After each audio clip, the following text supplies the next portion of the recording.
पण दुबळी नाही. ही तलवार शोभेची नाही तर स्वाभिमानाची आहे.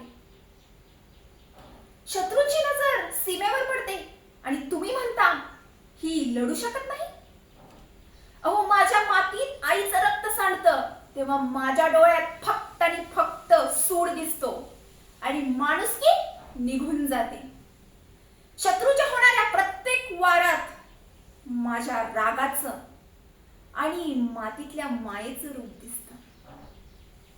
माझं रक्त गरम आहे आणि ते मी फक्त आणि फक्त देशासाठी सांडायला तयार आहे. रणांगणावर एकटी असले तरीही लढेन, शेवटच्या श्वासापर्यंत लढेन.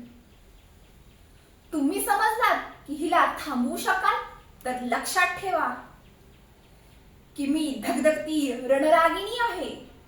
ही झुकत नाही, फक्त जिंकते.